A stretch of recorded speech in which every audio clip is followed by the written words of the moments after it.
ಆತ್ಮೀಯ ವಿದ್ಯಾರ್ಥಿಗಳೇ, Kannada class room ಚಾನಲ್ಗೆ ಸ್ವಾಗತ. ಇವತ್ತಿನ ವಿಡಿಯೋದಲ್ಲಿ 7ನೇ ತರಗತಿ ಗಣಿತ ಅಧ್ಯಾಯ 5 ಸಮಾಂತರ ಮತ್ತು ಛೇದಿಸುವ ರೇಖೆಗಳು ಈ ಅಧ್ಯಾಯದ ಪುಟ ಸಂಖ್ಯೆ 139ರಲ್ಲಿ ಬರುವ ಕಂಡುಹಿಡಿಯಿರಿ ವಿಭಾಗದ ಪ್ರಶ್ನೆ 2ರ ಉತ್ತರವನ್ನು ಕಂಡುಹಿಡಿಯೋಣ. ಕ್ವಶನ್ ನಂಬರ್ 2, ಎ ಇಂದ ಪ್ರತಿನಿಧಿಸುವ ಕೋನಗಳನ್ನು ಕಂಡುಹಿಡಿಯಿರಿ. ಇಲ್ಲಿ 4 ಚಿತ್ರಗಳನ್ನು ಕೊಟ್ಟಿದ್ದಾರೆ. ಈ 4 ಚಿತ್ರಗಳಲ್ಲೂ ನಾವು ಎಯ ಬೆಲೆಯನ್ನು ಕಂಡುಹಿಡಿಬೇಕು. ಇಲ್ಲಿ ಎ ಎನ್ನುವಂಥದ ಕೋನವನ್ನು ಕೊಟ್ಟಿದ್ದಾರೆ, ಇದರ ಬೆಲೆಗಳನ್ನು ಕಂಡುಹಿಡಿಬೇಕು. ಸೊ ಮೊದಲನೇದಾಗಿ ಇದನ್ನು ಕಂಡುಹಿಡಿಯಲಿಕ್ಕೆ ನಾವು ಒಂದೊಂದಾಗಿ ಪ್ರಾರಂಭಿಸುವ. ಮೊದಲ ಚಿತ್ರವನ್ನು ಇಲ್ಲಿ ತೆಗೆದುಕೊಳ್ತಾ ಇದ್ದೇನೆ. ಈ ಚಿತ್ರವನ್ನು ತೆಗೆದುಕೊಳ್ತಾ ಇದ್ದೇನೆ. ಮೊದಲನೇ ಚಿತ್ರ. ಈ ಮೊದಲನೇ ಚಿತ್ರವನ್ನು ಗಮನಿಸಿದ್ರೆ ಇಲ್ಲಿ ಕೋನ ಎಯನ್ನು ನೀವು ನೇರವಾಗಿ ಕಂಡುಹಿಡಿಯಲಿಕ್ಕೆ ಸಾಧ್ಯವಿಲ್ಲ. ಅದಕ್ಕೋಸ್ಕರ ಮೊದಲಿಗೆ ನಾವು ಕೋನ 42 ಡಿಗ್ರಿ ನಮಗೇನು ಕೊಟ್ಟಿದ್ದಾರೆ ಅದನ್ನು ನೋಡುವ. ಸೊ ಈ ಕೋನ ಯಾವ ರೀತಿಯಲ್ಲಿದೆ? ಈ ರೀತಿ ಗೆರೆ ಇದೆ. ಇಲ್ಲಿ 42 ಡಿಗ್ರಿ ಎನ್ನುವಂಥ ಕೋನ ಇದೆ. ಇದಕ್ಕೆ ಅಭಿಮುಖವಾಗಿರುವಂಥ ಕೋನ ಯಾವುದು? ಈ ಕೋನವಾಗಿದೆ. ಸೊ ಈ ಕೋನವನ್ನು ನಾನು ಬಿ ಅಂತ ತೆಗೆದುಕೊಳ್ತೇನೆ. ಸೊ ಇಲ್ಲಿ ಕೋನ ಬಿ ಮತ್ತೆ 42 ಡಿಗ್ರಿ ಇವೆರಡೂ ಕೂಡ ಯಾವ ರೀತಿಯ ಕೋನಗಳು? ಇವೆರಡೂ ಕೂಡ ಶೃಂಗಾಭಿಮುಖ ಕೋನಗಳು. ಆದ್ದರಿಂದ ಇವುಗಳು ಸಮವಾಗಿದೆ ಅಂತ ನಾವಿಲ್ಲಿ ಹೇಳ್ಬೋದು. ಸೊ ಮೊದಲಿಗೆ ಕೋನ ಬಿ = ಎಷ್ಟು? 42 ಡಿಗ್ರಿ ಆಗಿದೆ ಅಂತ ಬರೆಯುವ. ಇದಕ್ಕೆ ರೀಸನ್ ಏನಂದ್ರೆ ಇಲ್ಲಿ 2 ರೇಖೆಗಳಿವೆ. 2 ರೇಖೆಗಳು ಒಂದನ್ನೊಂದು ಛೇದಿಸಿದಾಗ ಉಂಟಾಗುವಂತ ಅಭಿಮುಖ ಕೋನಗಳನ್ನ ನಾವು ಶೃಂಗಾಭಿಮುಖ ಕೋನಗಳು ಅಂತ ಹೇಳ್ತೇವೆ. ಹಾಗೆ ಆ ಕೋನಗಳು ಒಂದಕ್ಕೊಂದು ಸಮವಾಗಿರ್ತದೆ. ಸೊ ಕೋನ ಬಿ = 42 ಡಿಗ್ರಿ ಶೃಂಗಾಭಿಮುಖ ಕೋನಗಳು. ಆಮೇಲೆ ನಂತರ ಇದೇ ಚಿತ್ರವನ್ನು ನೀವು ಗಮನಿಸಿದಾಗ ಇಲ್ಲಿ ಯಾವ ರೀತಿಯ ಕೋನ ಉಂಟಾಗ್ತಾ ಇದೆ? ಇಲ್ಲಿ 2 ಗೆರೆಗಳಿವೆ. ಒಂದು ಈ ರೀತಿ ಇರುವಂತ ಗೆರೆ ಇದೆ, ರೆಡ್ ಮಾರ್ಕ್ ಅನ್ನು ಗಮನಿಸಿ. ಹಾಗೆ ಇನ್ನೊಂದು ಈ ರೀತಿ ಇರುವಂತ ಗೆರೆ ಇದೆ. ಅದೇ ಹಾಗೆ ಇಲ್ಲಿ ಈ ಗೆರೆಗಳನ್ನ ಒಂದು ಛೇದಕ, ಗ್ರೀನ್ ಕಲರ್ ಅಲ್ಲಿರುವಂತ ಛೇದಕ ಛೇದಿಸ್ತಾ ಇದೆ. ಹೀಗೆ ಛೇದಕ ಛೇದಿಸಿದಾಗ ಉಂಟಾಗುವಂತ ಕೋನಗಳು, ಕೋನ ಬಿ ಮತ್ತೆ ಕೋನ ಎಗಳನ್ನ ನಾವು ಆಂತರಿಕ ಕೋನಗಳು ಅಂತ ಹೇಳ್ತೇವೆ. ಅಂದ್ರೆ ಛೇದಕದ ಒಂದೇ ಬದಿಯಲ್ಲಿರುವಂತ ಕೋನಗಳು. ಅವುಗಳ ಮೊತ್ತ ಯಾವಾಗಲೂ ಕೂಡ 180 ಡಿಗ್ರಿ ಆಗಿರ್ತದೆ. ಸೊ ಕೋನ ಬಿ ಪ್ಲಸ್ ಕೋನ ಎ ಏನಾಗಿರ್ತದೆ? 180 ಡಿಗ್ರಿ ಆಗಿರ್ತದೆ. ಸೊ ಅದನ್ನ ಬರೆಯುವ. ಕೋನ ಬಿ ಪ್ಲಸ್ ಕೋನ ಎ = 180 ಡಿಗ್ರಿ. ಇದಕ್ಕೆ ಕಾರಣವನ್ನು ಬರೀಬೇಕು. ಛೇದಕದ ಒಂದೇ ಬದಿಯಲ್ಲಿರುವ ಆಂತರಿಕ ಕೋನಗಳ ಮೊತ್ತ 180 ಡಿಗ್ರಿ. ಛೇದಕ ರೇಖೆಯ ಒಂದೇ ಬದಿಯಲ್ಲಿರುವ ಆಂತರಿಕ ಕೋನಗಳ ಮೊತ್ತ. ಸೊ ಇದನ್ನ ನಾವು 180 ಡಿಗ್ರಿ ಅಂತ ತೆಗೆದುಕೊಳ್ತೇವೆ. ಹಾಗಾಗಿ ಇಲ್ಲಿ ನಮಗೆ ಸಿಗುವಂತ ಕೋನ ಎ ಯನ್ನು ನಾವು ಸುಲಭವಾಗಿ ಕಂಡುಹಿಡಿಬಹುದು. ಸೊ ಕೋನ ಬಿ ಎಷ್ಟು? ಕೋನ ಬಿ 42 ಡಿಗ್ರಿ ಆಗಿದೆ. ಸೊ ಪ್ಲಸ್ ಕೋನ ಎ = 180 ಡಿಗ್ರಿ. ಸೊ ಕೋನ A = 180 degree minus 42 degree. So ಕೋನ ಎ = 138 ಡಿಗ್ರಿ ಅಂತ ಸಿಗ್ತದೆ. ಸೊ ಕೋನ ಎ ನಮಗೆ ಸಿಕ್ಕಿದೆ ಎಷ್ಟು? ಕೋನ ಎ 138 ಡಿಗ್ರಿ ಆಗಿದೆ. ಸೊ ಇದು 138 ಡಿಗ್ರಿ ಆಗಿದೆ. ಸೊ ಒಂದು ಚಿತ್ರದ ಸೊಲ್ಯೂಷನ್ ಅನ್ನು ನಾವೀಗ ಕಂಡುಹಿಡಿದಿದ್ದೇವೆ. ನೆಕ್ಸ್ಟ್ 2ನೇ ಚಿತ್ರವನ್ನ ಗಮನಿಸಿ. ಈ 2ನೇ ಚಿತ್ರದಲ್ಲಿರುವಂತ ಕೋನ ಎ ಯನ್ನು ನಾವು ಕಂಡುಹಿಡಿಬೇಕು. ಸೊ ಕೋನ ಎ ಯನ್ನು ನೀವು ಹೇಗೆ ಕಂಡುಹಿಡಿತೀರಾ? ಇಲ್ಲಿ ಕೂಡ ಕೋನ ಎ ಯನ್ನು ನಾವು ನೇರವಾಗಿ ಕಂಡುಹಿಡಿಯಲಿಕ್ಕೆ ಸಾಧ್ಯವಾಗುವುದಿಲ್ಲ.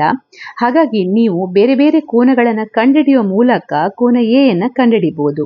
ಹೇಗೆ ಅಂದ್ರೆ ಇಲ್ಲಿ ಮೊದಲಿಗೆ ಈ ಕೋನವನ್ನ ನಾನು ಕೋನ ಬಿ ಅಂತ ಹೆಸರಿಸ್ತಾ ಇದ್ದೇನೆ. ಹಾಗೆ ಈ ಕೋನವನ್ನ ಕೋನ ಸಿ ಅಂತ ಹೆಸರಿಸ್ತಾ ಇದ್ದೇನೆ. ನಾವೀಗ ಕೋನ ಬಿ ಮತ್ತೆ ಕೋನ ಸಿ ಯನ್ನು ಮೊದಲಿಗೆ ಕಂಡುಹಿಡಿಯುವ. ಈಗ ಕೋನ ಬಿ ಯನ್ನು ನಾವು ಸುಲಭವಾಗಿ ಕಂಡುಹಿಡಿಬಹುದು. ಹೇಗೆ ಅಂದ್ರೆ ಇಲ್ಲಿ ನೀವು ಗಮನಿಸಿದ್ರೆ ಇಲ್ಲಿ ಒಂದು ಗೆರೆ ಇದೆ, ಇದು. ಹಾಗೆ ಇಲ್ಲಿ ರೆಡ್ ಲೈನ್ ಅಲ್ಲಿರುವಂತ ಇನ್ನೊಂದು ಗೆರೆ ಇದೆ. ಈ 2 ರೇಖೆಗಳು ಒಂದಕ್ಕೊಂದು ಸಮಾಂತರವಾಗಿದೆ. ಈ ರೇಖೆಗಳನ್ನ ಒಂದು ಛೇದಕ ಛೇದಿಸ್ತಾ ಇದೆ. ಯಾವ ಛೇದಕ? ಈ ಛೇದಕ, ಗ್ರೀನ್ ಕಲರ್ ಅಲ್ಲಿರುವಂತ ಛೇದಕ ಛೇದಿಸ್ತಾ ಇದೆ.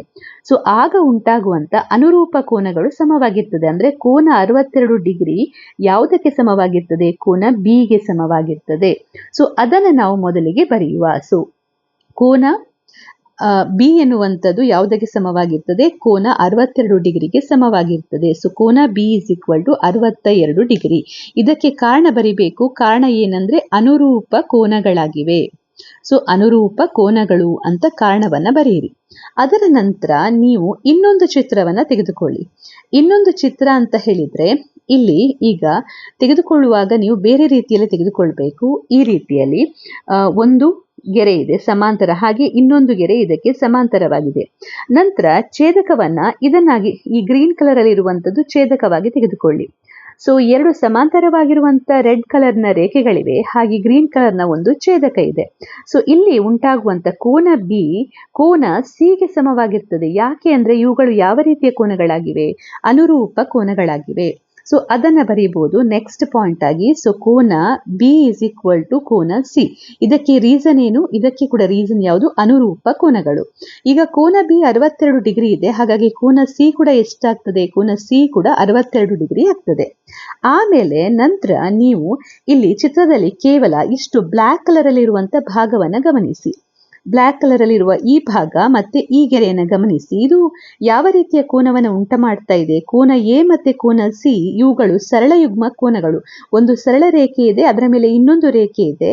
ಸೊ ಅಲ್ಲಿ ಉಂಟಾಗುವಂತ ಎರಡು ಕೋನಗಳ ಮೊತ್ತ ಯಾವಾಗಲೂ ಎಷ್ಟಾಗಿರ್ತದೆ? 180 ಡಿಗ್ರಿ ಆಗಿರ್ತದೆ. ಆದ್ರಿಂದ ನಾವಿಲ್ಲಿ ಬರೀಬಹುದು ಕೋನ ಸಿ ಪ್ಲಸ್ ಕೋನ A is equal to 180 degree. ಇದಕ್ಕೆ ನೀವು ರೀಸನ್ ಬರೀಬೇಕು. ಯಾವ ರೀತಿಯ ಕೋನಗಳಾಗಿವೆ ಇವುಗಳು ಸರಳ ಯುಗ್ಮ ಕೋನಗಳು ಅಂತ ಬರೀಬೇಕು. ಕೋನ ಸಿ ಎಷ್ಟು? 62 ಡಿಗ್ರಿ ಪ್ಲಸ್ ಕೋನ A is equal to 180 degree. So ಕೋನ A is equal to 180 degree minus 62 degree. So ಕೋನ A is equal to 118 degree ಅಂತ ನಿಮ್ಗೆ ಇಲ್ಲಿ ಉತ್ತರ ಸಿಗ್ತದೆ. ಸೊ ಇದು ಎರಡನೆಯ ಚಿತ್ರದ ಸೊಲ್ಯೂಷನ್. ನೆಕ್ಸ್ಟ್ ನಾವು ಮೂರನೆಯ ಚಿತ್ರಕ್ಕೆ ಹೋಗುವ. ಸೊ ಈ ಮೂರನೆಯ ಚಿತ್ರದಲ್ಲಿ ಎ ಬೆಲೆಯನ್ನು ಕಂಡುಹಿಡಿಬೇಕು. ಹಾಗೆ ಇಲ್ಲಿ ನೀವು ಬೇರೆ ಬೇರೆ ರೀತಿಯ ಕೋನಗಳನ್ನು ಕೂಡ ಕಾಣಬಹುದು. ಸೊ ಆ ಕೋನಗಳನ್ನು ತೆಗೆದುಕೊಂಡು ನಾವು ಎಯ ಬೆಲೆಯನ್ನು ಕಂಡುಹಿಡಿಬೇಕು. ಸೊ ಇಲ್ಲಿ ಮೊದಲಿಗೆ ನೀವು ಗಮನಿಸಿರಬೇಕಾಗಿರುವಂಥದ್ದು ಏನಂದ್ರೆ, ನಮಗೆ ಒಂದು ಕೋನವನ್ನು ಕೊಟ್ಟಿದ್ದಾರೆ. ಯಾವ ಕೋನವನ್ನು ಕೊಟ್ಟಿದ್ದಾರೆ? ಇಲ್ಲಿ 35 ಡಿಗ್ರಿ ಅಂದ್ರೆ ಈ ರೀತಿಯಲ್ಲಿ ಬ್ಲೂ ಕಲರ್ ಅಲ್ಲಿ ಮಾರ್ಕ್ ಮಾಡಿರುವಂಥದ್ದು ಈ ಕೋನವನ್ನು ಕೊಟ್ಟಿದ್ದಾರೆ, 35 ಡಿಗ್ರಿ ಅಂತೇಳಿ. ಹಾಗೆ ಇನ್ನೊಂದು ಕೋನ 110 ಡಿಗ್ರಿ ಅಂತ ಈ ಕೋನವನ್ನು ಕೊಟ್ಟಿದ್ದಾರೆ, 110 ಡಿಗ್ರಿ. ಸೊ ಮೊದಲಿಗೆ ನಾವಿಲ್ಲಿ ಉಳಿದ ಬೇರೆ ಬೇರೆ ಕೋನಗಳನ್ನು ಕಂಡುಹಿಡಿಯುವ, ಆಮೇಲೆ ಕೋನ ಎ ಯನ್ನ ಕಂಡುಹಿಡಿಯಬಹುದು. ಸೊ ಇಲ್ಲಿ ಈಗ ನೀವು ಗಮನಿಸಿದ್ರೆ ಇಷ್ಟು ಭಾಗವನ್ನ ಮಾತ್ರ ತೆಗೆದುಕೊಂಡ್ರೆ, ಅಂದ್ರೆ ಇಲ್ಲಿಂದ ಇಲ್ಲಿ ತನಕ ತೆಗೆದುಕೊಂಡ್ರೆ ಇದನ್ನ ಕೋನ ಬಿ ಅಂತ ತೆಗೆದುಕೊಳ್ಳುವ, ಕೋನ ಬಿ. ಹಾಗೆ ಇಲ್ಲಿಂದ ಇಲ್ಲಿ ತನಕ ಇರುವಂತಹ ಭಾಗ, ಕೇವಲ ಇಷ್ಟು ಭಾಗ ಏನಿದೆ, ಇಷ್ಟು ಭಾಗ ಇದನ್ನ ರೆಡ್ ಕಲರ್ ಅಲ್ಲಿ ಮಾರ್ಕ್ ಮಾಡ್ತೇನೆ. ಸೊ ಈ ಕೋನವನ್ನ ಕೋನ ಸಿ ಅಂತ ತೆಗೆದುಕೊಳ್ಳುವ. ಸೊ ಇದು ಕೋನ ಯಾವುದಾಗಿದೆ? ಕೋನ ಸಿ ಆಗಿದೆ. ಹಾಗೆ ಇದು ಕೋನ ಬಿ ಆಗಿದೆ. ಸೊ ಮೊದಲಿಗೆ ನೀವು ಈ ಚಿತ್ರವನ್ನ ಗಮನಿಸಿದ್ರೆ ಇಲ್ಲಿ ಯಾವ ರೀತಿಯ ಆಕೃತಿ ಇದೆ?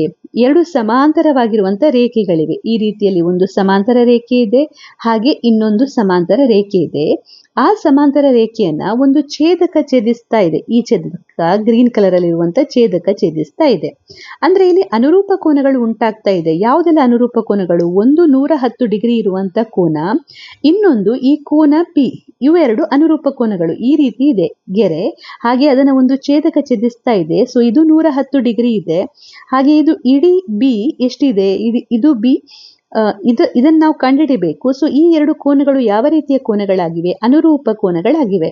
ಸೊ ಆದ್ರಿಂದ ನಾವಿಲ್ಲಿ ಮೊದಲಿಗೆ ಹೇಳ್ಬೋದು ಕೋನ ಬಿ ಎಷ್ಟು? 110 ಡಿಗ್ರಿ ಅಂತ ಬರೀಬಹುದು. ಸೊ ಇದಕ್ಕೆ ಕಾರಣ ಏನಂದ್ರೆ ಯಾವ ರೀತಿಯ ಕೋನಗಳಾಗಿವೆ? ಅನುರೂಪ ಕೋನಗಳಾಗಿವೆ. ಕೋನ B is equal to 110 degree. Reason ನೀವು ಬರೆಯಿರಿ, ಅನುರೂಪ ಕೋನಗಳು. ಕೋನ ಬಿ ಮತ್ತೆ 110 ಡಿಗ್ರಿ ಇರುವಂತ ಕೋನಗಳು ಒಂದಕ್ಕೊಂದು ಸಮವಾಗಿದೆ. ಆಮೇಲೆ ನೆಕ್ಸ್ಟ್ ನೀವು ಕೋನ, ಈಗ ಯಾವ ಕೋನವನ್ನು ಕಂಡುಹಿಡಿಬೇಕು? ನಾವು ಕೋನ ಸಿ ಯನ್ನ ಕಂಡುಹಿಡಿಬೇಕು. ಸೊ ಕೋನ ಸಿ ಯನ್ನ ನೀವು ಇಲ್ಲಿ ಹೇಗೆ ಕಂಡುಹಿಡಿತೀರಾ? ನೋಡಿ, ಈ ರೀತಿಯ ಚಿತ್ರ ಇದೆ, ಈ ರೀತಿ ಇರುವಂತ ಚಿತ್ರ ಇದೆ. ಇದರಲ್ಲಿ ನಿಮ್ಗೆ ಈ ಭಾಗ ಗೊತ್ತಿದೆ, ಎಷ್ಟಿದು? 35 ಡಿಗ್ರಿ ಅಂತ ಗೊತ್ತಿದೆ. ಹಾಗೆ ಇದು ಇಡೀ ಭಾಗ ಗೊತ್ತಿದೆ, ಎಷ್ಟಿದೆ? ಇದು ಇಡೀ ಭಾಗ 110 ಡಿಗ್ರಿ ಅಂತ ಗೊತ್ತಿದೆ. ಸೊ ಇದು ಎಷ್ಟು ಅಂತ ಕಂಡುಹಿಡಿಬೇಕು. ಇಷ್ಟು, ಈ ಭಾಗ ಎಷ್ಟು ಅಂತ ಕಂಡುಹಿಡಿಬೇಕು. ಸೊ ಇದನ್ನ ಕಂಡುಹಿಡಿಬೇಕಾದ್ರೆ 110 ಡಿಗ್ರಿಯಿಂದ 35 ಡಿಗ್ರಿಯನ್ನ ಕಳಿಬೇಕು. ಆಗ ನಿಮ್ಗೆ ಈ ಭಾಗ ಎಷ್ಟು ಅಂತ ಸಿಗ್ತದೆ, ಗ್ರೀನ್ ಕಲರ್ ಅಲ್ಲಿ ಇರುವಂತದ್ದು. ಸೊ ಆದ್ರಿಂದ ನಾವಿಲ್ಲಿ ಬರೆಯುವ ಕೋನ ಸಿ ಇಸ್ ಈಕ್ವಲ್ ಟು ಎಷ್ಟು? ಕೋನ C is equal to 110 degree minus 35 degree. So 110 degree minus 35 degree ಅಂತ ಹೇಳಿದ್ರೆ ಕಳೆದ್ರೆ ಇಲ್ಲಿ 75 ಡಿಗ್ರಿ ಸಿಗ್ತದೆ. ಸೊ ಇಲ್ಲಿ ನಮ್ಗೀಗ ಕೋನ ಸಿ ಸಿಕ್ಕಿದೆ. ಕೋನ ಸಿ ಎಷ್ಟು? 75 ಡಿಗ್ರಿ ಆಗಿದೆ.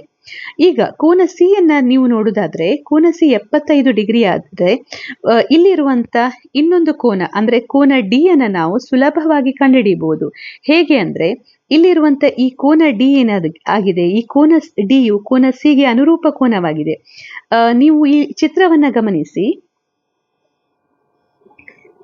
ಈಗ ಚಿತ್ರದಲ್ಲಿ ಒಂದು ಜೊತೆ ಸಮಾಂತರ ರೇಖೆ ಇದೆ ಇಲ್ಲಿ, ಹಾಗೆ ಇನ್ನೊಂದು ಜೊತೆ ಸಮಾಂತರ ರೇಖೆ ಇದೆ ಇಲ್ಲಿ. ಈ ರೀತಿ ಸಮಾಂತರ ರೇಖೆ ಇದೆ. ಈ ಸಮಾಂತರ ರೇಖೆಗಳನ್ನ ಒಂದು ಛೇದಕ ಛೇದಿಸ್ತಾ ಇದೆ. ಛೇದಕ ಛೇದಿಸಿದಾಗ ಅಲ್ಲಿ ಉಂಟಾಗುವಂತ ಅನುರೂಪ ಕೋನ, ಒಂದು ಕೋನ ಡಿ ಆಗಿದೆ, ಇನ್ನೊಂದು ಕೋನ ಸಿ ಆಗಿದೆ. ಇವುಗಳು ಏನಾಗಿರ್ತವೆ? ಒಂದಕ್ಕೊಂದು ಸಮವಾಗಿರ್ತದೆ. ಆದ್ರಿಂದ ನಾವಿಲ್ಲಿ ಹೇಳ್ಬೋದು ಕೋನ ಡಿ ಕೂಡ ಎಷ್ಟು? 75 ಡಿಗ್ರಿ ಅಂತ ಹೇಳ್ಬೋದು. ಸೊ ನೀವಿಲ್ಲಿ ಬರಿಬೇಕು ನೆಕ್ಸ್ಟ್ ಕೋನ ಡಿ ಇಸ್ ಈಕ್ವಲ್ ಟು ಕೋನ ಸಿ ಆಗಿದೆ. ಇದಕ್ಕೆ ರೀಸನ್ ಏನಂದ್ರೆ ಅನುರೂಪ ಕೋನಗಳು. ಸೊ ಅನುರೂಪ ಕೋನಗಳು ಯಾವಾಗಲೂ ಕೂಡ ಒಂದಕ್ಕೊಂದು ಸಮವಾಗಿರ್ತದೆ. ಸೊ ಇವುಗಳು ಸಮವಾಗಿರೋದ್ರಿಂದ ಕೋನ ಡಿ ಕೂಡ ಎಷ್ಟು ಅಂತ ಹೇಳ್ಬೋದು? ಕೋನ ಡಿ ಕೂಡ 75 ಡಿಗ್ರಿ ಅಂತ ಹೇಳ್ಬೋದು. ನಂತರ ನೀವು ಕೆಳಗಿನ ಭಾಗದಲ್ಲಿ ಇರುವಂತ ಈ ಗೆರೆಯನ್ನು ಗಮನಿಸಿ. ಇಲ್ಲಿ ರೆಡ್ ಮಾರ್ಕ್ ಅಲ್ಲಿ ಈ ಗೆರೆ, ಹಾಗೆ ಇದರ ಮೇಲೆ ಇನ್ನೊಂದು ರೇಖೆ ನಿಂತಿದೆ. ಇಲ್ಲಿ 2 ಕೋನಗಳು ಉಂಟಾಗ್ತಾ ಇದೆ. ಇವು ಯಾವ ಕೋನಗಳು? ಸರಳಯುಗ್ಮ ಕೋನಗಳು. ಕೋನ ಎ ಪ್ಲಸ್ ಕೋನ ಡಿ ಎಷ್ಟಾಗಿರ್ತದೆ? ಯಾವಾಗಲೂ ಕೂಡ 180 ಡಿಗ್ರಿ ಆಗಿರ್ತದೆ. ಸೊ ಅದನ್ನು ಬರೆಯುವ ಕೋನ ಎ ಪ್ಲಸ್ ಕೋನ D is equal to 180 degree. ಇದಕ್ಕೆ ಕಾರಣ ಏನು? ಇವುಗಳು ಸರಳಯುಗ್ಮ ಕೋನಗಳಾಗಿವೆ. ಸೊ ಸರಳಯುಗ್ಮಗಳು ಅಂತ ಬರೆಯಿರಿ ರೀಸನ್ ಅನ್ನ.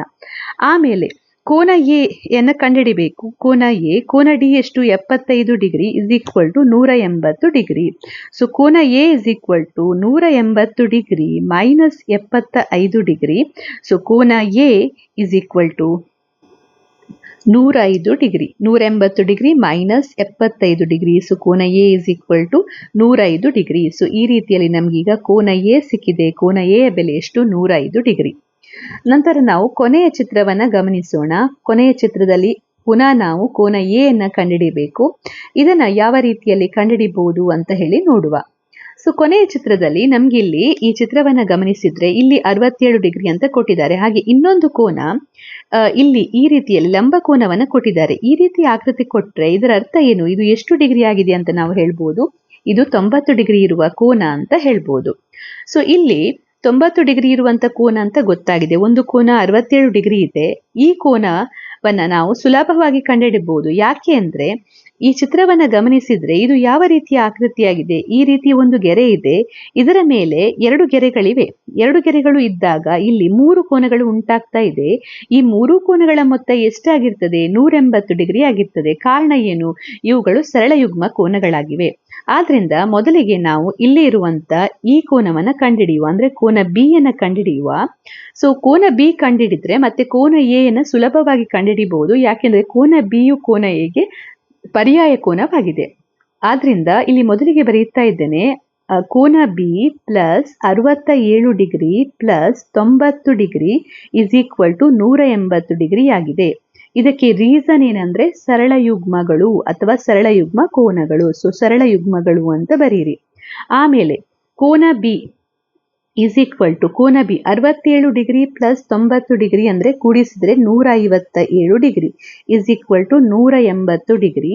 ಸೊ ಕೋನ B is equal to 180 degree minus 157 degree. So ಕೋನ ಬಿ ಇಸ್ ಈಕ್ವಲ್ ಟು ಇಲ್ಲಿ ನಮಗೆ 23 ಡಿಗ್ರಿ ಅಂತ ಸಿಗ್ತದೆ. ಸೊ ಈಗ ಇಲ್ಲಿ ಕೋನ ಬಿ ಸಿಕ್ಕಿದೆ. ಆಮೇಲೆ ನೀವು ಚಿತ್ರವನ್ನ ಇನ್ನೊಂದು ರೀತಿಯಲ್ಲಿ ಗಮನಿಸಿ. ಇನ್ನೊಂದು ರೀತಿಯಲ್ಲಿ ಅಂದ್ರೆ ಇಲ್ಲಿ ನೀವು ಗಮನಿಸಿದ್ರೆ ಇದು ಒಂದು ರೇಖೆಯಾಗಿದೆ, ಹಾಗೆ ಇದಕ್ಕೆ ಸಮಾಂತರವಾಗಿ ಇನ್ನೊಂದು ರೇಖೆ ಇದೆ ಈ ರೀತಿಯಲ್ಲಿ. ಆಮೇಲೆ ಇಲ್ಲಿ ಒಂದು ಛೇದಕ ಈ 2 ರೇಖೆಗಳನ್ನು ಛೇದಿಸ್ತಾ ಇದೆ. ಇದು ಝಡ್ ರೀತಿಯ ಆಕೃತಿ ಉಂಟಾಗಿದೆ. ಝಡ್ ರೀತಿಯ ಆಕೃತಿ ಉಂಟಾದಾಗ ಅಲ್ಲಿ ಉಂಟಾಗುವಂತ ಕೋನಗಳು, ಈ ಕೋನ ಬಿ ಇಲ್ಲಿರುವಂತದ್ದು, ಹಾಗೆ ಇಲ್ಲಿರುವ ಕೋನ ಎ, ಇವು ಯಾವ ರೀತಿಯ ಕೋನಗಳಾಗಿರ್ತವೆ? ಇವು ಪರ್ಯಾಯ ಕೋನಗಳಾಗಿರ್ತವೆ. ಹಾಗಾಗಿ ನಾವಿಲ್ಲಿ ಬರೀಬಹುದು ಕೋನ ಬಿ ಇಸ್ ಈಕ್ವಲ್ ಟು ಯಾವುದಕ್ಕೆ ಸಮ, ಕೋನ ಎಗೆ ಸಮವಾಗಿದೆ. ಇದಕ್ಕೆ ರೀಸನ್ ಏನಂದ್ರೆ ಇವುಗಳು ಯಾವ ರೀತಿಯ ಕೋನಗಳು, ಪರ್ಯಾಯ ಕೋನಗಳಾಗಿವೆ. ಸೊ ಪರ್ಯಾಯ ಕೋನಗಳು ಯಾವಾಗಲೂ ಸಮವಾಗಿರ್ತದೆ. ಆದ್ರಿಂದ ಕೋನ ಎ ಇಸ್ ಈಕ್ವಲ್ ಟು ಎಷ್ಟು, 23 ಡಿಗ್ರಿ ಅಂತ ನಾವಿಲ್ಲಿ ಉತ್ತರವನ್ನ ಹೇಳ್ಬೋದು. ಸೊ ಈ ಕೋನವು 23 ಡಿಗ್ರಿ ಆಗಿದೆ.